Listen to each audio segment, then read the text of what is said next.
Welcome back to another episode of the Block Runner Podcast. I'm your host, William, always here with your co-host, Iman. What's going on, dude? And on the sticks, we got TJ. Hello. And joining us finally today, we got the head of marketing, Fitzy from Track. Thank you for joining us, man. Good to be here. Finally, I've been watching you guys for some time, not as long as the true Block Runner OGs, but kind of feel like, I don't know, kind of feel like I'm in the room now. So it's good to be here. You definitely are in the room with us, dude, for sure. I can see your head over there. I can see it over there. No, I'm just kidding. There's only one display over here. Yeah. But you're here with us, dude. It's important because, we've been working alongside Benny for a long time now. Yeah. And we say our prayers every day and give our graces. It's like, thank God. We do pray to Benny. Thank God Benny is like, he exists. Without him, a lot of things wouldn't have happened, right? Specifically to native to the DMT ecosystem, right? And so there's a lot as far as like, I don't think we need to go down the whole history of like how things came to be in the today's current state. I mean, that's the whole purpose of our channel. You guys would have to just go watch all the old videos. Go to the archives. But I guess the TLDR is there's a major issue like in the Bitcoin ecosystem, which is like everyone's trying to figure out like the magic formula for Bitcoin programmability and building interesting and cool things and, servicing developers to do that native to Bitcoin, which isn't like typically, it's not programmed into Bitcoin in any way. Like it's similar to how it is in Ethereum. So there's a lot of different interpretations, but Benny and his team was the first one to actually like bring this purpose to light, like way back in the BRC 20 days where nobody was really talking about that, right? There was just the concern was, how do we just issue tokens? And that's really it, right? But Benny's like, no, we need programmable layers on top of these token issuance meta protocols and such. So fast forward to today, we're main users of this whole system and this framework and such. And yeah, so I guess let's start off, Fitzy. Just intro yourself overall, because I think you kind of jumped into this whole meta protocol evolution probably like halfway through. So like, what is your actual interpretation and understanding of all these things that are happening on Bitcoin and your relationship with the Track and Tap team and your assessment of how like everything will move forward from here, I guess? I know, so, big question. Just a small question, basically. So, I mean, in terms of, let me not give you anything about like, my sort of particular history. Like, if anybody wants to know that, I'm available, DMs are open. But in terms of programmability on Bitcoin, I am lucky enough to be, pretty much day one member of On-Chain Monkey. And they, along, Danny Yang, very, very kind of like Giga Chad guy, founded the Stanford Bitcoin meetup back in like 2013. People like Vitalik would come and like present ideas about these things called smart contracts. So like in terms of a founder that you're near, that you passively understand the bigger picture from, just as a direct result, compounding result of passive education, right? That was a good one, right? So I've for the past 3 years been thinking about blockchain as more than just JPEGs. Fun is fun, but like this is wild technology. So if we fast forward then to Ordinals, January 2023, 20 months ago, whatever it was kind of like literally a tap of knowledge was spilling from him to, it felt like me directly, just as a member of the community, talking, pioneering like recursive inscriptions, pioneering parent-child, understanding that these things, you can use Bitcoin in a very rudimentary way and just put a JPEG on there, right? And you can do these novel crowd mints where 1, 2, 3, 4, 5 to 10,000 are done individually, but they have no connection to one another, no provenance, no actual connection as far as Bitcoin's concerned. You have to rely on someone like Magic Eden and a spreadsheet and their specific UI to let you know and give the illusion that they're connected. So I say that to say that for me, I was blessed long before meeting Benny, long before knowing about Tap, Track, Pipe, to really kind of, I think, get the bigger picture. So I understood and knew really about Tap, or TTP, let's just call it. Toward the end of last year, I wrote a thread on Bitmap, was on a space with you guys, in fact, and I was talking about my kind of I do this thing where I do 48 hours of education and then buy an asset, then do 48 hours of education and then try and write something to see if I understood it. And the Bitmap thing was when I was like, okay, no, I really kind of am starting to get some of the even deeper programmability stuff, right? And so then met Benny working for a launch, Karma Coin. It was a launch back at the start of the year as part of like an OCM community initiative. And then when my role temporarily with OCM, did 3 months consulting with OCM, and then Benny was like, are you available? And I was like, yes. And so he was telling me it was like a 2-hour conversation. He was telling me about everything you guys have known for like over a year, right? Since the, BRC 20 days. And I was like, I understood some of that, but the fact that I don't understand most of that is exciting. And so that's when I dived into, TTP to kind of land the plane on that story. Yeah, I think kind of in the early days of us looking into ordinals, we found Track pretty early on, and since the beginning, we thought Benny has been working on the right stuff, and so just recently, I guess in a few days, there's an update to the Track ecosystem that's going to include some DMT stuff and field 4 indexing, for example, field 10 indexing, as well as some block drops to DMT. But the point is that Benny has always been, all about layer 1, and specifically even supporting like a bridge from BRC20 to the TAP ecosystem with the TAP tokens not being able to utilize a 4-digit ticker for that bridging. Right. So Benny knew from the very beginning that there was going to be some moment where BRC20, sort of bridging, sort of support is going to be happening on TAP. And so that's another thing that's going to be available for support, coming Monday, I believe. So so Benny has, he's sort of like us. He knows like where the value is, and he knows that there's a ton of limitations to Bitcoin. And the functionality on Bitcoin is just going to look different on Bitcoin. It's not going to look the same as Ethereum or any like journal computing platform, like blockchains like Ethereum. So, but there are ways to do it anyways, right? If you look at it from first principles, and so that's what I appreciate about Benny the most is that he understands like what we're trying to do, but he also understands that it's just going to be different on Bitcoin, right? So.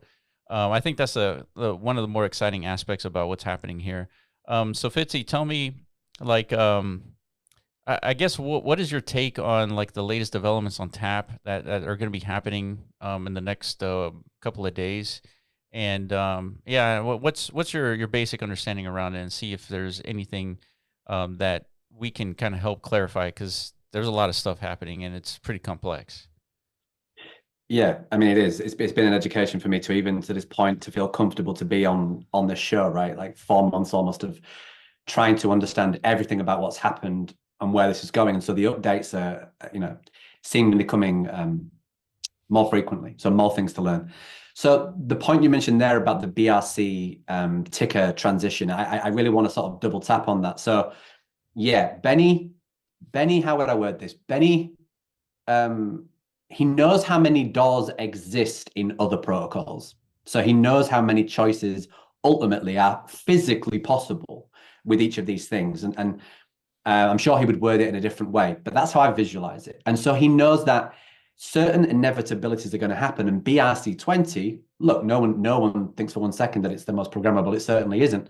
But it was so early. It lives in history and will always, because of what it spawned, one of them being Track token, right? So like all of this and where we're headed is a direct result of launching via BRC20, right? So but the point being that we saw with runes that even a slight improvement in the token standard, right? Even a slight improvement in what you can maybe do with it or how the user experience might go, completely moved the needle. Obviously, the tailwind was KC and the rest of the space absolutely blowing up runes. And I'm not a massive runes guy. I kind of feel almost apathetic about those two. I'm not a super degen. I am a degen. I'm not a super degen. But yeah, so this BRC20 to TAP ticker transition event let's call it, which is soon to be announced, the actual date, will be a limited period of time. And Benny, as you said, has reserved every single possible BRC20 ticker. So if you're a founder on BRC20 and you're frustrated by the lack of programmability, the lack of functionality, the lack of doors, the lack of choice, then TAP, as we know, offers a ridiculous amount of doors, a ridiculous amount of choice. And so that is a gesture from Benny to the space to say, we're all building different ways. We respect everything. We're just very much, as you say, well, at L1 focused. And so instead of allowing a lot of these incredible projects that maybe didn't have the technological doors to walk through, if I continue that analogy, instead of letting those simply die, Benny is saying, look, come to TAP. We would love to have you here. We'd love the community. We'd love the builders. That's what we're here for. So it's a very important thing. And I really did want to just make sure that everyone is aware that we're going to be announcing that soon. It is going to be a limited period of time. If you are running a BRC20 project and you want to migrate, you are going to be able to. But if you don't claim your ticker within that period of time, it becomes fair game. And so for anybody that doesn't do that and isn't running a BRC20 project right now, I would say that's potentially alpha, that potentially some valuable tickers will be available on TAP very, very soon. Yeah, that's cool. Yeah, I know that a lot of people have launched BRC20 tokens. And so bringing that to the TAP ecosystem and being able to leverage everything that Benny's built, I think is a huge value add to those communities. So so I think we're going to see a lot of activity with that.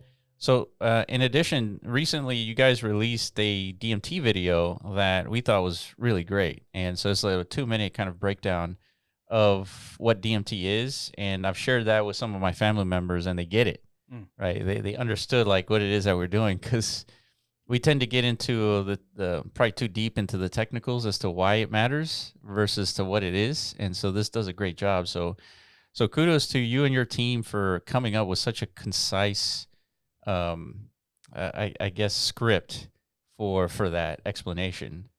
Yeah, that's definitely not easy. We're still, I mean, there's still like some new entrants, I guess. They're probably the results of that video itself. People who are like curious, right? What is this whole thing about? And there's a lot to, I guess, what the understanding of DMT and I guess maybe the separation of understanding between the idea of digital matter theory and the framework of non-arbitrary tokens itself, right? Maybe the way we packaged that potentially wasn't like the most aesthetically or maybe like intuitive way, by trying to create like an umbrella, I guess, concept or narrative, or like just human activity, right? Slapping a name to the human's like innate ability to recognize patterns and applying that to blockchain data, specifically Bitcoin, all this stuff, right? Yeah. And then now there's a little bit of confusion as far as like what is what, right? And then tying that to like the historical trajectory of how things have rolled out in the past. Now it's kind of messy in a sense, but it's cool because it fits in with everything that's happening on Bitcoin. There's quite a lot of mess out there. It definitely is. Yeah.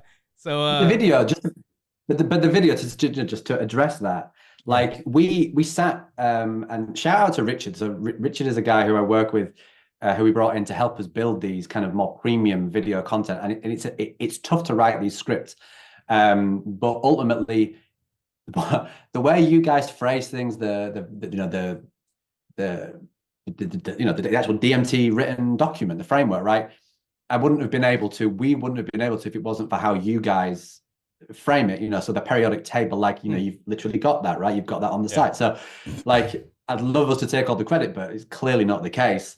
But it definitely, I showed my wife and, she gets it. So she owns Bitcoin. She doesn't own anything else. And obviously she gets nagged at by me about everything in this space, as I'm sure we all do with our partners, but she got it. And I think my mum would get it. And that's what it's there to do. Everybody should be sharing that. If you're in DMT and you're not sharing that video, I'm not sure what you're waiting for, because that's less than 2 minutes. It's like 100 seconds. So I got the exact same feedback from family, and as soon as they watched it, they're like, it makes a lot of sense. And it's just establishing a digital parallel to physical reality. And what's crazy is that when you really look at it from like a physics standpoint and thermodynamic standpoint, it's like it's really the same thing. Like that's what's crazy. Yeah. And you know, we can't really stop talking about it even when we turn off the cameras. Yeah, so that's like our half of as far as like trying to convey the understanding of, on the DMT side of things, but the other half of that video is like conveying the understanding of the importance of indexing into all this whole situation and like enabling That's true. You know, these meta protocols that introduce vectors of flexibility for token logic and such like that. Like we wouldn't be able to have expansionary non-arbitrary tokens without, you know, the tap protocol itself. And there seems to be some sort of like resistance from certain pockets of the ecosystem. Anytime the name of indexing is mentioned, somehow it's like it's this evil force, like imposition on the ecosystem. Right? We're seeing this like now that Opcat is kind of being tinkered with on Fractal. People are starting to say things like, because within this like Cat 20 thing is like the first line is like no indexers needed. Yeah. Right. But as soon as you start actually like experimenting it, you quickly are going to figure out actually no indexers are needed.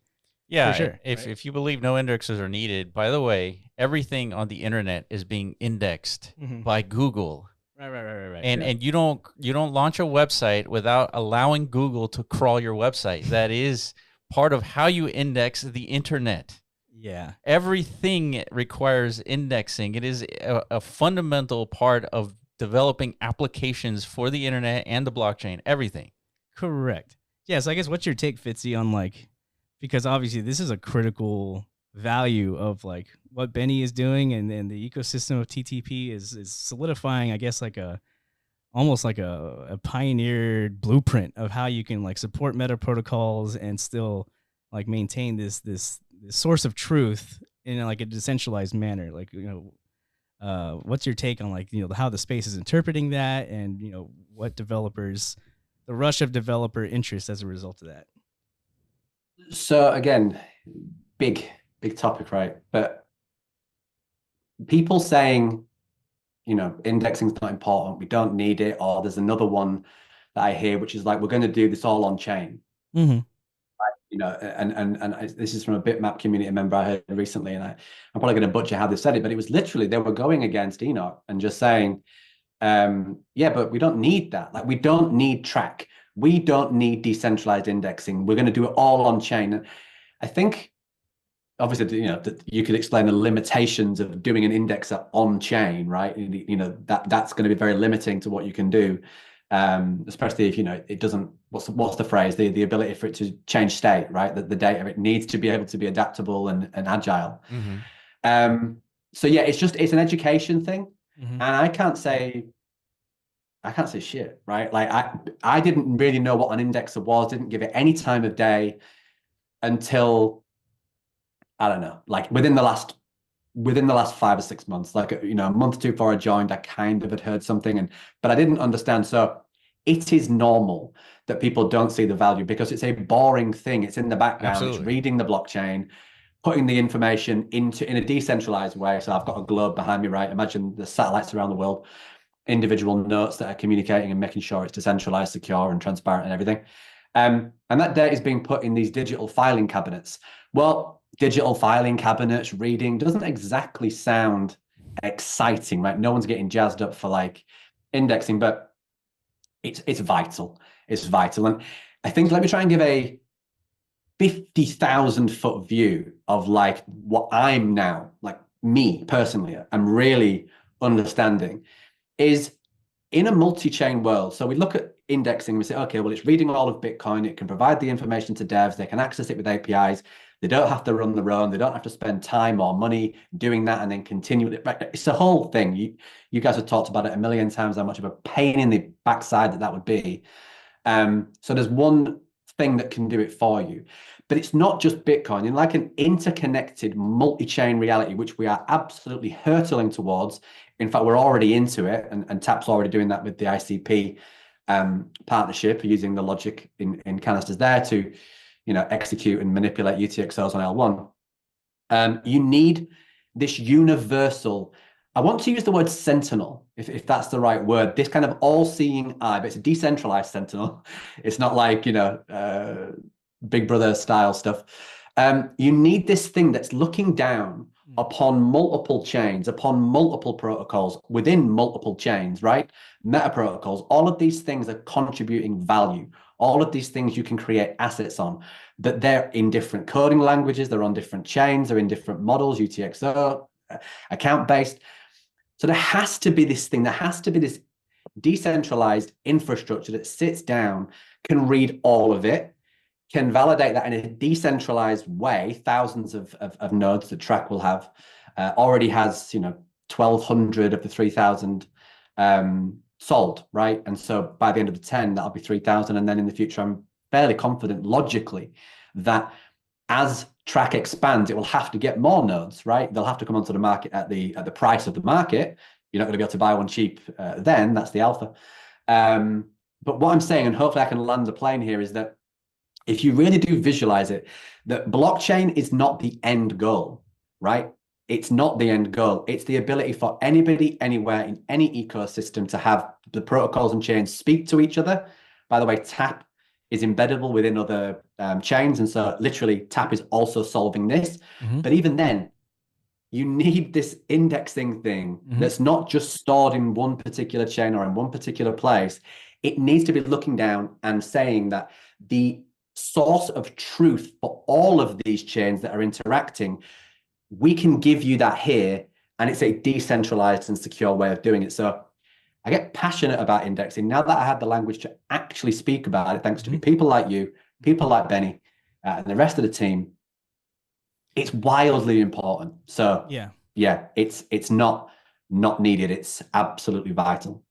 Yeah, I guess we're kind of like on the end of passionate support as well, just out of our need for our own development's sake, right? And the understanding of those requirements, and then like hearing people in contest against that is like they are in favor of like a static, dumb like ecosystem, right? Which we understand fundamentally is the crux of a lot of the issues, specifically native to the metaverse.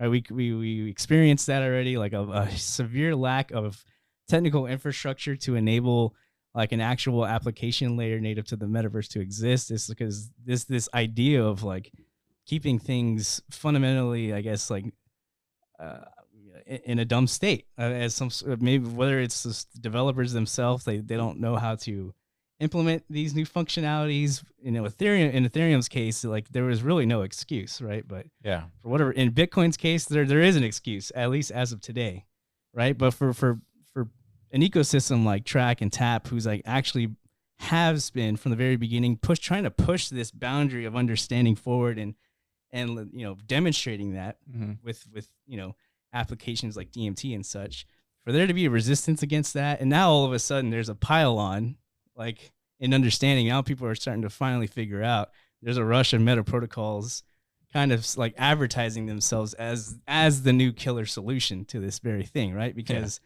it's for whatever reason it took them a year longer than it took for Benny to understand the value of that. Yeah, right. It is kind of weird. It's mind-boggling.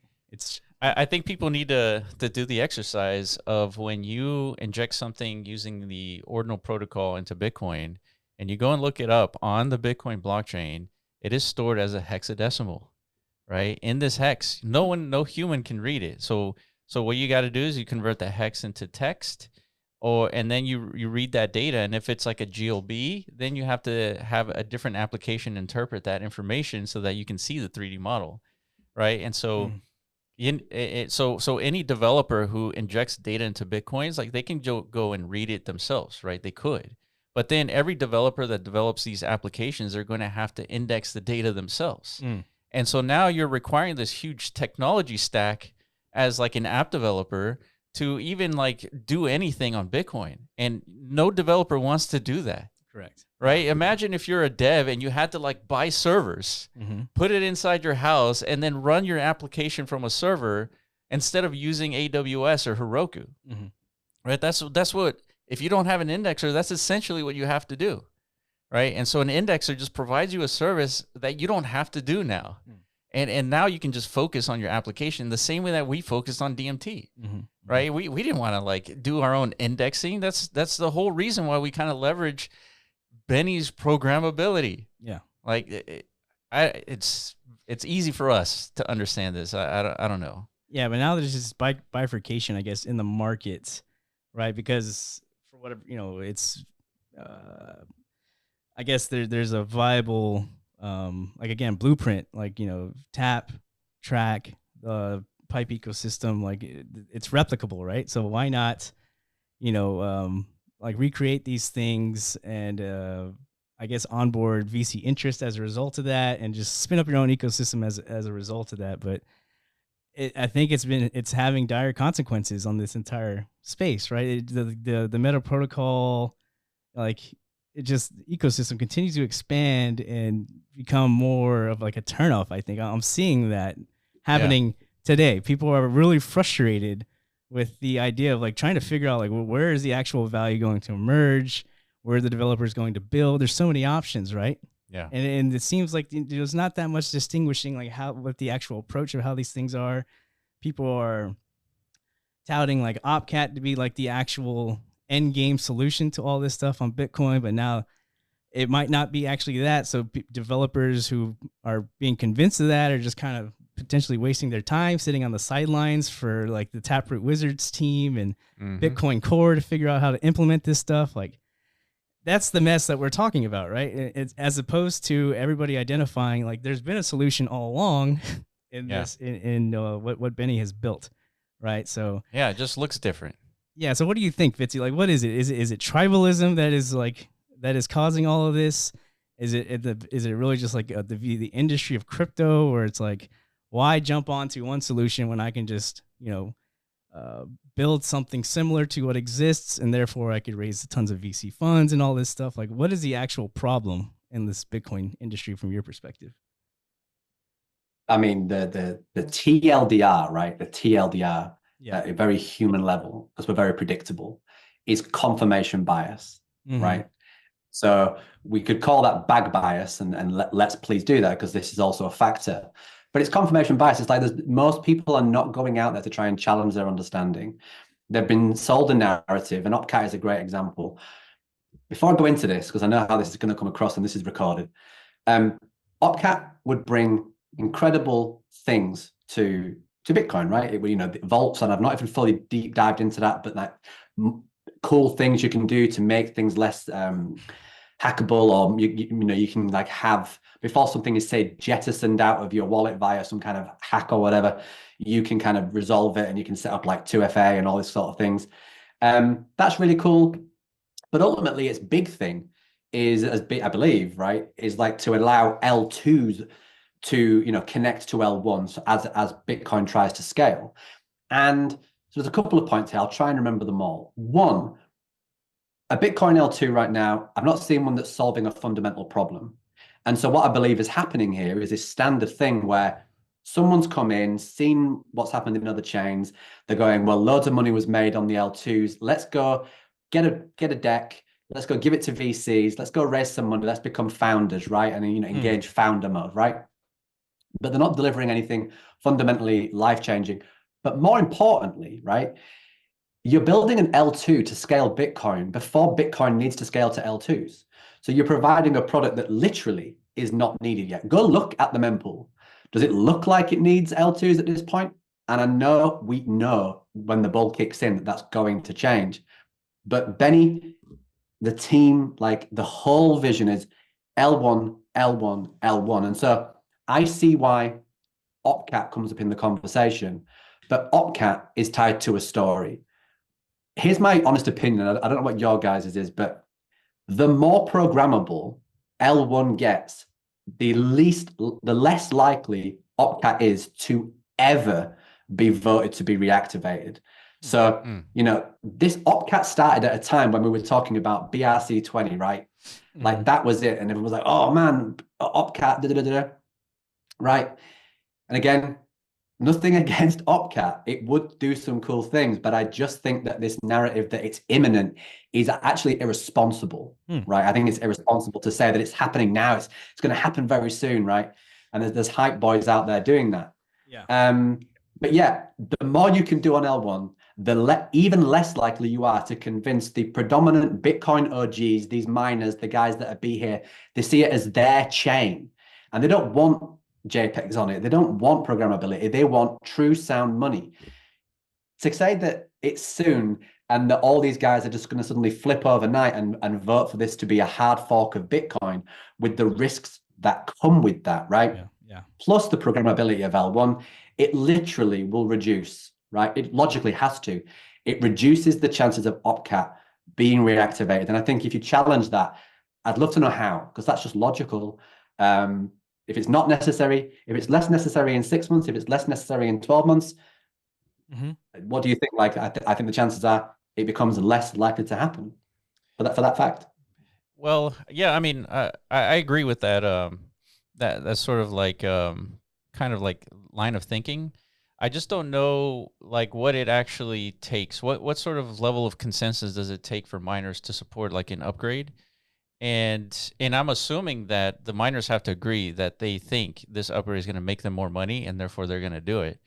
Now, I don't think there's a correlation between like a strict correlation between programmability and making more money, because I'm seeing examples like on chains like Fractal that the storage is like getting out of control, and so things like that need to be considered when making a Bitcoin update. Is that we can't have like this storage, for example, getting so out of control where it's like becomes unsustainable for miners to even run this thing. So things like there's like a lot of components to Bitcoin and making an upgrade that has to be considered outside of just enabling more programmability.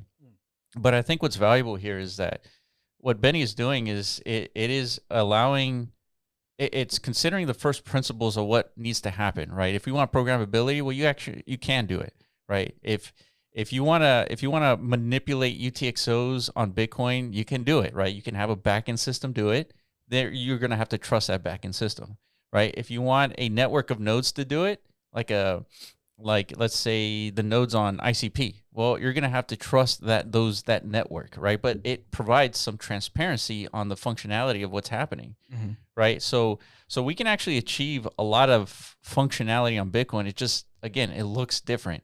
And the reason why it will never look like Ethereum is because as soon as you enable Turing complete functionality on Bitcoin, you lose the security of Bitcoin. And that's something that's never going to get traded off for functionality, right? And so if we want to maintain security, then we have to find other ways to provide functionality. And the one way is to use an indexer to have off-chain computation. You decentralize that indexer. That way you don't have to trust Benny. And then you use a chain like ICP to be able to manipulate the UTXOs and having a decentralized indexer give you the data that you can trust, right? I mean, I just solved it, right? And by the way, this is in progress, right? This is happening. Right. But I have a whole different like way to do that, dude. And it's like, I can do the same thing you just outlined and described, but it's mine and mine alone. And, therefore, like, again, I get to go to VCs and tell them like, I did this, right? And, this is immediately a 10 to $20 million, like, seed round.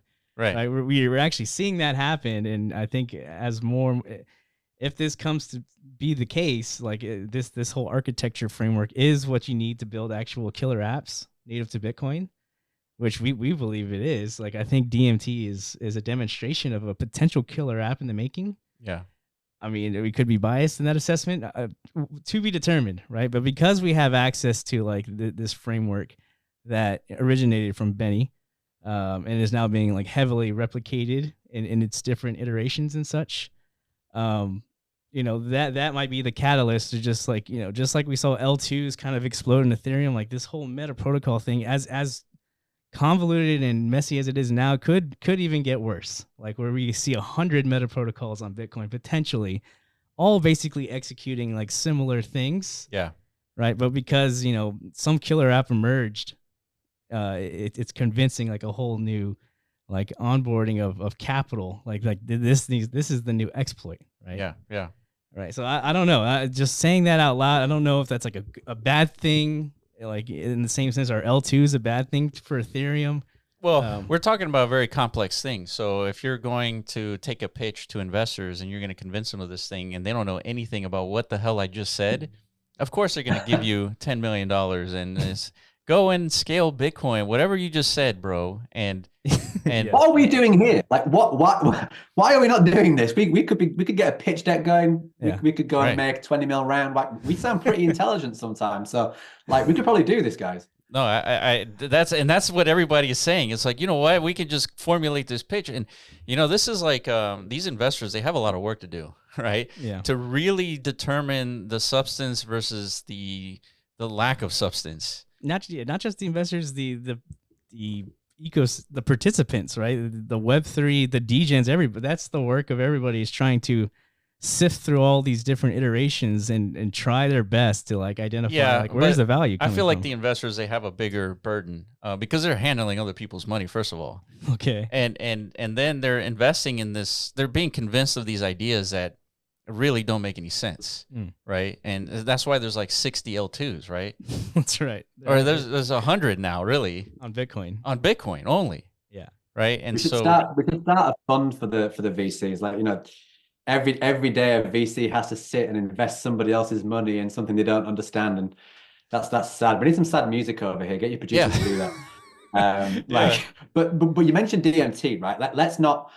We can't sit in a room and not talk about DMT. And obviously, we have Blockdrops going live, right? So for anybody that's not been following this, and again, if I butcher this, you guys can hopefully save me. But you know, we have the ability with Blockdrops to distribute assets in a very, very efficient, that's cost efficient and data efficient way by utilizing DMT. So Natcats are doing it on, well, I don't know the exact day. Are they planning to do it like on Monday? Like when, because apparently this is going to go live. I don't think it's Monday. I'm not saying that. I don't think it's Monday, but it's pretty soon after that. Yeah, it's coming very, very soon. Yeah. Benny hasn't announced it yet, so I'm certainly not saying any date that I know. But the ability to drop an asset via DMT without sending it to the wallet, you're sending it to the asset, and that can persist forever. Super cheap. The thing you said to me last week on the show we did was that you could distribute via Blockdrops to 800,000 people or 1,000 people, and it's still going to cost you an inscription of a JSON text file. That's right. Right? Yeah. That alone blew my mind when you really put it in that way. I hadn't really quite thought about it in that way, but that is absolutely wild that you can do that. You try and do that elsewhere, even on other chains. You try and do that on Bitcoin, especially. And again, when we get in the bull, Blockdrop is giving you choice. And I use the word choice. I love the doors visual.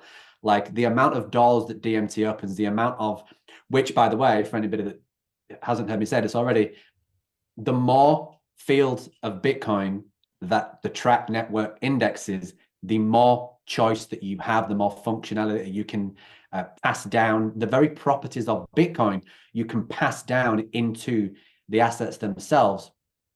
That's a lot of words, but you know, it's so brand new. It's never existed. Like none of this exists anywhere else, right? Tap protocol is where you would need to come to do that, and Blockdrops is going to be a massive understanding for people. They're going to go, what, like that cost you how much? And okay, well, I need to figure this out, because money is the driver of everything, right? We joked about this on the way into this sort of bit about VCs, but money is what makes this space go around. There's great tech that exists that doesn't necessarily get the attention because money goes to other people to promote other things that they don't understand, right? But they just know that it sounds good.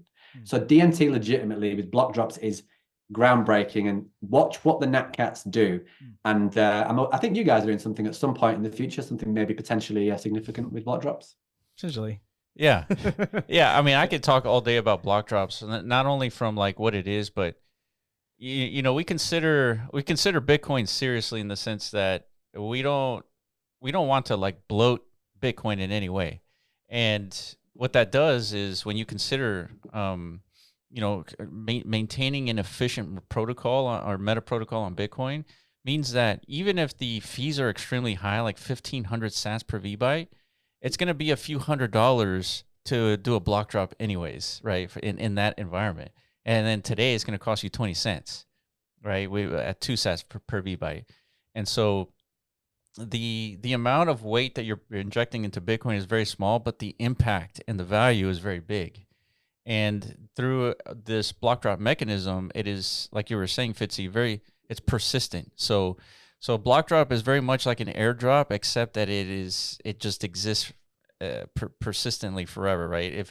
If like you block drop to a natcat and that natcat occurs 1,000 years from now, that block drop can be inscribed 1,000 years from now in that brand new shiny natcat, right? And so this, like you were saying, we haven't had a mechanism in crypto that enables the community to contribute to the value of the underlying asset, right? So like Bored Apes, no mechanism to contribute to that, right? Everything in Ethereum, there's no mechanism to contribute to any of those communities, right? And all they could do is just spin up more new assets and do airdrops, and that was it. And so now with this is like you have a direct mechanism and it's persistent and it remains valuable even into the future. So yeah, I mean, Blockdrops is in its starting Monday. Yeah. But so that point I used this last week on the space, and I'm going to use it again because I like visuals. Is this asset is persistent? These assets can be distributed so incredibly efficiently, incredibly cheaply, according to the organically occurring data on Bitcoin, right? Full DMT principles. But these block drops are going to be many. We know that like airdrop season in during periods of bull markets and up markets, they happen a lot because they're an incredible marketing mechanism, right? Attention distillation process. So to have a way to cheaply do that like imagine just sending a block drop to every single bitmap, right? So 60,000 bitmaps have been done. And it will just sit there in like the Bitmap's backpack or the Natcat's backpack. And it's just, it doesn't have to be claimed yet. So the amount the user decides when to claim it, right? So like, you could not claim it. And so you're going to have assets within collections that actually are more valuable when someone builds out the UI for this, that shows, and I'm assuming it's you guys, to show just how many block drops are sitting there in your assets backpack, right? In your DMT assets backpack, whether it's a Bitmap, whether it's a Royal, whether it's a Natcat. And so, yeah, in 1,000 years, 100 years, whatever, let's use something more likely, right? 20 years, right? You could have a Natcat, you could have a Bitmap that's never actually claimed any of its block drops. But yet within there could be absolute gems, like absolutely valuable assets. And someone's going to be able to get that, or it might just repeat and produce at a later date when the DMT pattern occurs again in a Bitcoin block, or that element as we call it in DMT, right? Because of you guys. When that occurs again, that asset will be produced by Bitcoin, and it will have all of those block drops, potentially hundreds and thousands, depending on how many years we look at, in its backpack that you can claim and, using parent-child, create a separate asset and sell them or whatever. That's right. Even the fact that I just freestyled that for like a minute or two shows that this is a completely brand new thing. It's absolutely wild. So watch Natcats, watch what Evie does. I'm sure it's going to be amazing. Everyone watch what these guys are going to do with it. Like, again, I'll stop because we could go on and on and on and on and on about DMT. And that's a good point. I mean, even the creators of the underlying asset, they can contribute to the value of the underlying asset by doing more block drops, right? And so it's not only for the community, but also for the creators to continue like doing stuff. Yeah, I think this mechanism just came from our like intuitive understanding. Again, our metaverse background and our understanding of like the scope and scale of contribution that's needed in order to like actually achieve anything in like a metaverse frame of reference. It's all community generated, it's user generated, like, and you need the right incentive loops, you need the right distribution mechanics, everything in order for that to even be feasible, right? Yeah. And in like a decentralized approach, right? And why not apply this to the entire spectrum and scope of everything that's ever been created in crypto, right? This isn't just like a metaverse exclusive thing. Everything needs some help in like generating new value for it itself.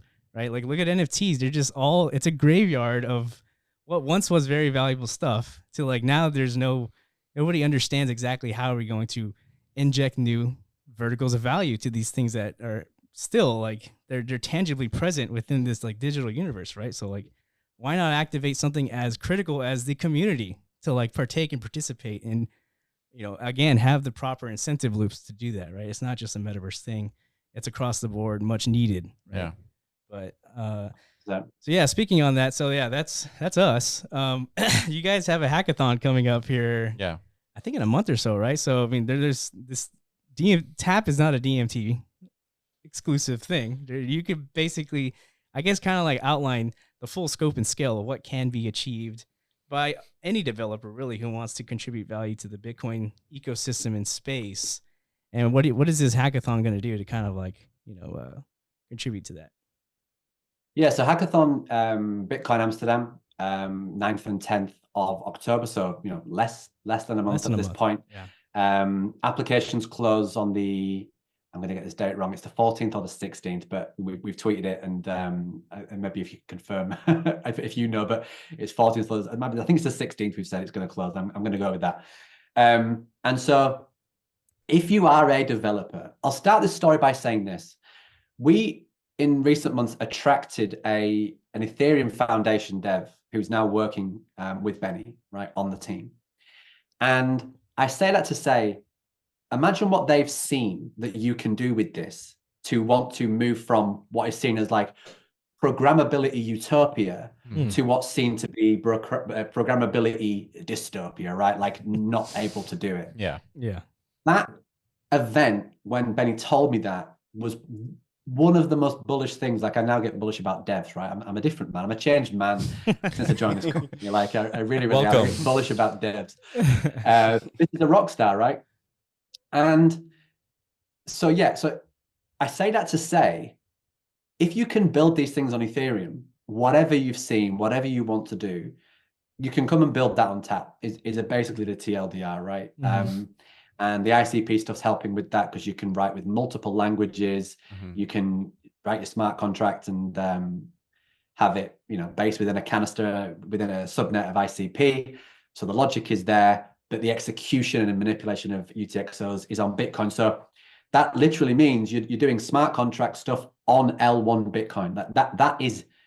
That's the TLDR. Smart contracts on L1 Bitcoin. People hate it when you say that, but it's just true. It's clearly not using Bitcoin script because it can't do it, but it's execution, end user security, assets staying on L1, no bridges, no wrapping, no risks, no this, no that, no forks, etc. It's just L1 Ethereum. If I really try to break it down, that's what it is. So if you want to build full programmability, smart contracts, we already have, Benny's already achieved liquidity pools, liquidity provisions, native swaps on L1, AMMs. There's a swap product in the works, to be announced. So if having a literal L1 Bitcoin DEX doesn't tell you what you can do on tap, then maybe you're not a dev. But I'm not a dev. It's my kind of a catchphrase now, just so anybody knows I am not a dev. And if I said anything wrong here today, I apologize. That's what you can do. You can do anything that you want to do. However, the caveat positively is that with DMT, there's even more levers you can pull. There's even more things you can do. So it's actually better than building on Ethereum. You have more choice, more doors, more levers, more options, novel new asset classes with DMT. This is why tap. This is why tap. Wow. Okay, that's good because again, in context of our like metaverse needs, there's a lot, right? As far as like infrastructure, specifically on the liquidity end of things, and DeFi integration into the metaverse is what needs critical. liquidity? NAT token. Okay. Damn it, stop putting me on the spot, dude. There's like there could have been so many answers to that. Could have been, yeah. But yeah, liquidity, it's a crisis right across the entire spectrum of like these token issuance protocols and such, and to build out, I guess, ecosystems and to equip developers and builders. Again, we talked about the scope and scale of metaverse contribution. Like these are primitives, right? In the context of that. So yeah, I mean, the hackathon, I think whatever it takes to like put these open source tools and frameworks out there that Benny's developing. So even devs like ourselves can, potentially get our hands on this stuff, because we've never tinkered in the realm of DeFi before. Oh boy. We're doing way too much, man. But I'm telling Will, just like I told Will, he was like unleashing a beast here with the DMT thing. Yeah. He's like, nah, man, it won't be that crazy. Where does DMT and DeFi meet? Like that's DMT DeFi. Yeah. I've never used that phrase. DMT and DeFi. Yeah. Just imagine like what someone's going to realize you can do, right? And again, the example I think I might use, and I've used it in like a lottery context, but when you have the nonce field, right? Is it field 10 or 4? Whichever one it is. 10 is field, yeah. Yeah, which that's now been indexed by track, right? So you can actually bring in randomized numbers. That property of Bitcoin I mentioned earlier, you guys say it so eloquently as well, usually. Like that property of Bitcoin can bleed into your assets, can bleed into your dApps, can bleed into your products, be inherited by it. So what does DMT true randomization on L1 Bitcoin with full-on AMMs and DEXs do for you as a builder? That's right. If that doesn't make you at least slightly hard, apologies for the crude language. It's torqued, fully torqued. I don't know. Yeah. Maybe you're not a dev. I'm not a dev, but if that doesn't excite you, why are you here? I totally agree. And that's sort of what we've been saying about DMT, is that anything that we've seen in crypto can be leveraged as a DMT asset. So when you're talking about DeFi and you're talking about yield farming and you're talking about these like percentage rates, why can't you tie a percentage rate to the non-arbitrary expansion of a token? Like, why not? And that way it's completely transparent. There's no finaggling by the devs on all of a sudden, like there's a smart contract flaw that all of a sudden you're getting like 100,000% yield on something. And you can't do that on Bitcoin when you're using this DMT protocol, right? It's non-arbitrary. Yeah. Right. And so there's a lot of aspects on DMT that you can leverage throughout all the verticals in cryptocurrency. Yeah. Yeah. We've really tried to because there's people out there in the ecosystem who are trying to pigeonhole the application of DMT to a narrow vertical, right? Like this is only tangibly valuable if it only originates in the context of the metaverse only, right? Digital matter, like non-arbitrary value, has no context in anything else, in any other scenario, right? You guys just supporting artists and creators out there who want to interpret block data to generate 2D or 3D art. Like, no, like that's not valuable. We've already done that, right, guys? But no, it's literally a reboot. Yeah. And a new optional approach just to manifest anything in the digital space, which again, it has been done 15 years arbitrarily. Nothing wrong with that. We keep saying that. That's cool. That's going to keep going on. $2 trillion worth of value today will be like $20 trillion 10 years from now, most likely, right? But yeah, just all we're adding is like a toggle to CoinGecko, where there's like a second version of what's happening in this digital space. It's a non-arbitrary space. Yeah. Right. That's it.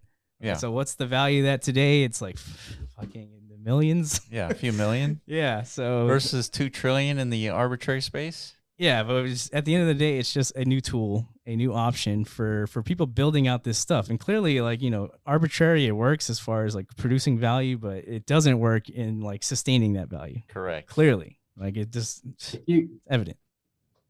To tie the last conversation to the previous conversation, right? DMT DeFi. We talked about the hackathon. People that want to come and play around with the toolkit at the hackathon, right, and show us what they can do and build some wild stuff and have access to, incubators and things like that. The team has a lot of connections. We have advisors. We have a great network. There's obviously VC funds and hanging around as well. It's an incredible opportunity to come and build with by far, not a dev, but by far the greatest L1 Bitcoin toolkit that literally exists. And DMT DeFi, someone come and mash those things together at the hackathon, but make sure you apply quick. My DMs are open. These guys I'm sure are, and if through one of us, or tap or whatever, come and contact us and get involved. We can send you the form or we can show you the tweet, but there's only 4 days left to get involved. Yeah, absolutely. Definitely apply. And if you are working on DMT DeFi, let us know as well, because we'd like to support. And Yeah, absolutely. In the early days, there was a term for it, right? BlockFi, I guess. yeah, but I received an email from a BlockFi company that they're in Chapter 11 bankruptcy. That's so right. I don't know if we want to use the term BlockFi. Well, that whatever the Well, look, terminology ends up being, it'll be organically like introduced, Yeah. right? Not necessarily by us, but again, like whoever these developers are that see the opportunity, Yeah. and have the expertise and are able to leverage these tools to produce a new market vector of value, and that's what it's all about. Right? It's like NAFI is non-arbitrary finance. NAFI? By the way, I don't know. I'm gonna, and I just realized you said at the start before we came on that this is going to go out on Saturday, right? Which is the 14th of September. Correct. Guess what date the deadline is? 14th of September. So not boy. the 16th. I knew I'd make a mistake. I hold my hands up. But it's today. So if you're watching this on Saturday, like the deadline to apply for the hackathon is today. Oh, so wow. like go and contact us and apply. There's a tweet there as well from what date was that?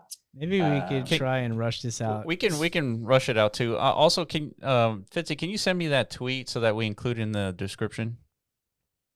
Yep. Okay. I'll send you that one literally as we're speaking. But yeah, absolutely. Look, the opportunities are wild, man. If I was a dev, like I probably wouldn't get any sleep, and you know, Yeah. I'm in kind of like dev ignorance right now, so I do sleep, but Yeah. I can see why you guys don't. Yeah. It's wild. Yeah, it's wild. Opportunity is the big where you just drop there, and we saw it. We saw it ourselves early on as well. It's like, you know, why are we migrating our interest to the Bitcoin world, right? It's like there's nothing here. It's just like there's no infrastructure. There's evidence of like something here, right, with ordinals and such. But we're again metaverse devs, and we understand the complexity requirements for a digital economy to sustain all of that, right? And Ethereum had like a good sensible package of tools to leverage, right? But Bitcoin is like we're starting clean slate. We're starting all over. So this is like our thinking back in March or February of last year. But the thing that I guess that gave us the conviction to like step over that line is like, all right, dude, we're fully committed to Bitcoin now. Was that opportunity, right? Of, you know, we get to be at the ground floor of all this stuff. Yeah. We missed all that ground floor activity on Ethereum, just weren't around. But here it is. It's happening on Bitcoin all over again. Developers have that opportunity to discover and build out these very critical primitives. Yeah. Which we direly need. And we can't build everything, unfortunately. Like no, we cannot. We know what we need, but it's like, man, we just can't do it all. We're hoping and begging more developers come in and seize that opportunity so that we could use them as composable like components of our ecosystem that we're trying to build. Absolutely. Right? So yeah, call to action, all you devs out there, please. Yeah, do something. You devs, do something. One of the things, and I guess I am still like, this is one of those examples where I've just really started. This is my final point, like account abstraction. And so Benny made me aware this week, I think, that is it EIP 3074 over on Ethereum that's not, it's still going through peer review to be going live. L1 account abstraction, so Ethereum still not solved that. Benny's done that on L1 Bitcoin, like, and so we put out a post a couple of days ago. I tried to amplify it, and I'd actually love your guys' amplification on that at some point, because or just even explanation on that, because it still fully hasn't gone in exactly what that means. But like, you know, account abstraction, if you have a TLDR on that, that's also something that Benny's brought to, well, TAP has brought to, you know, to L1. So it's a big deal. Okay. I need to take a look at that just to understand a little bit more about what it is. Yeah, but that's cool. I mean, if Benny does it, that means it's important. At least that's the assumption you have to make. Yeah. It's been proven time and time again. I did something about it. I made a post, but I can't remember exactly the phrase that I used. And it was, if you do have the time, I can just grab it. It was because I was quickly learning about it and trying to understand what it was. Here it is. No, there we go. Yeah, so it was in talking about like token authorities and privilege authorities. I'll send you the tweet as well.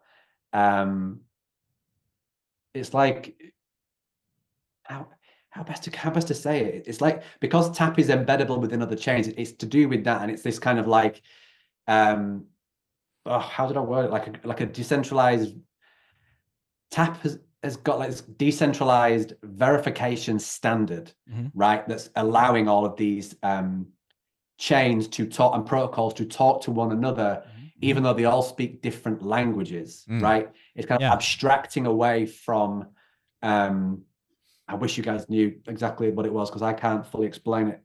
Well, we're gonna find out for sure. We're gonna have to do we'll probably need to use it anyways.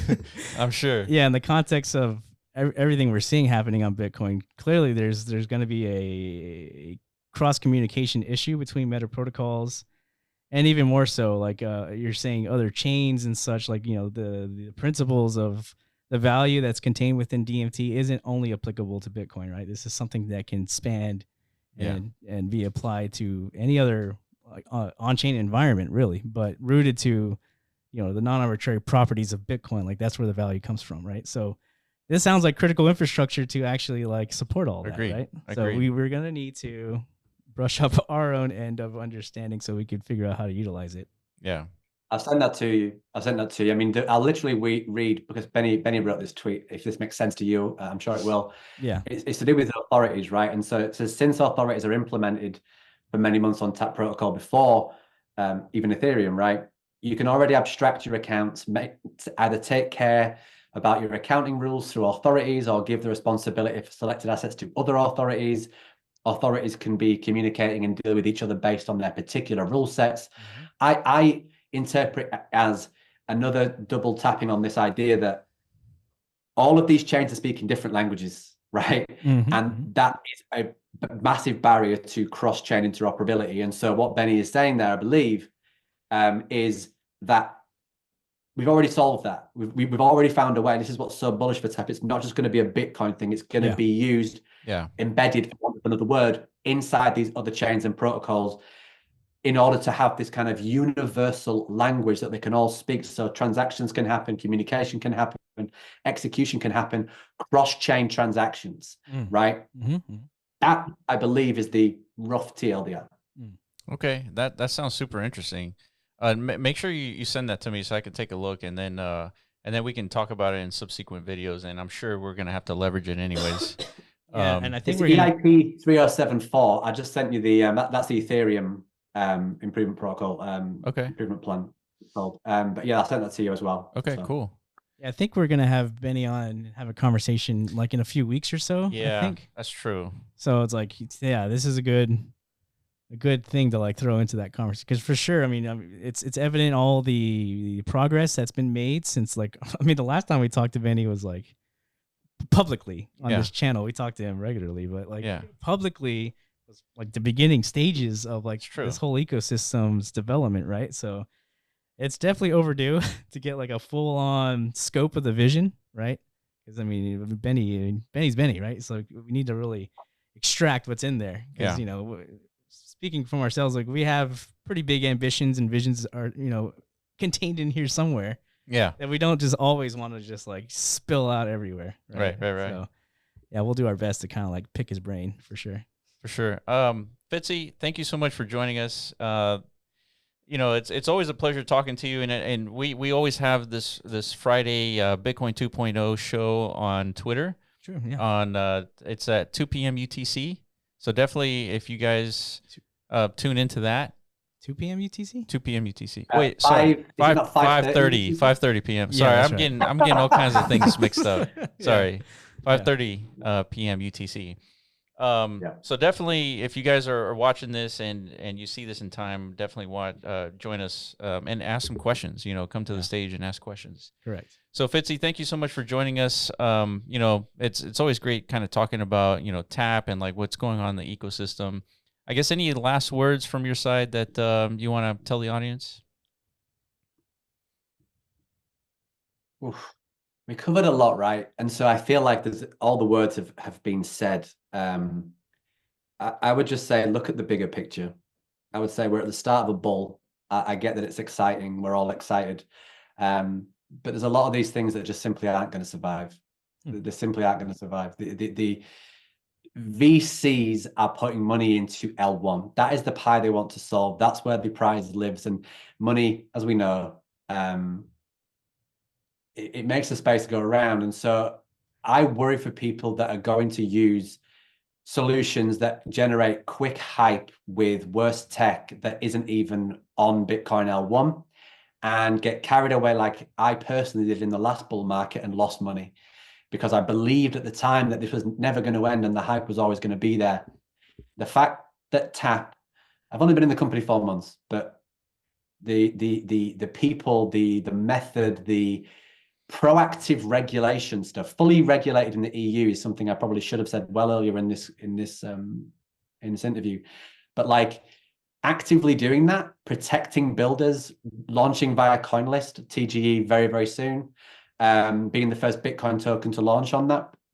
All of these things should be giving you the idea of where this is going. Partnership with Definity, ICP. These people don't get in bed with companies that are not doing things, crossing the T's, dotting the I's. They know a lot more than even me. Like I don't know everything. Benny doesn't tell me because, as you can tell, I probably would blurt it out, right? There's so much here. We understand that you look at it and say, yeah, but it's not right. The most exciting thing today. But where it's going, it's going to outlast 99% of the other options because of the things that we've discussed today, the fundamental problems that it's solving.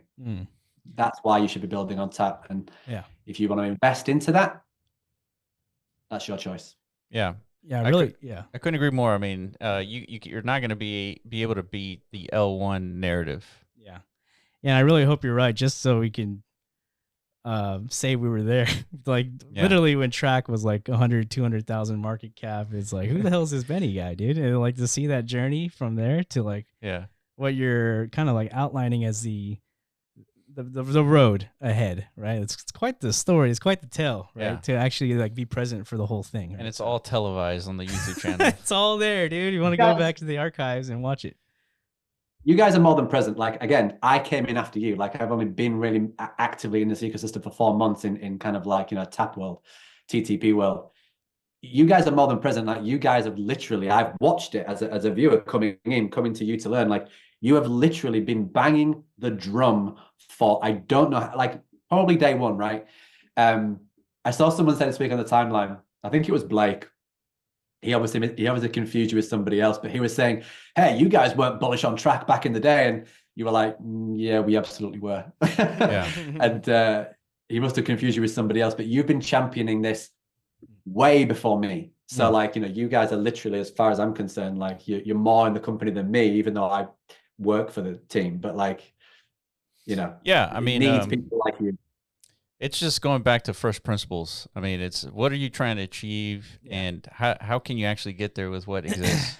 Correct. And it's just, and it caters to our thesis of this whole channel. If Benny wasn't doing something interesting, we just would have not talked about absolutely it. Not. And we get banged nonstop all day of people like demanding our attention. Is like, you guys need to be making videos about this. You should be talking about this. And like you look at it, it's just not interesting. Sorry, dude. That's just the cold hard truth. So it's really Benny's fault for doing something interesting. It's his fault. All right, Fitzy, thank you so much for your time. Everybody, all the links will be in the description. I appreciate you guys for watching, and we will catch you in the next podcast. Peace.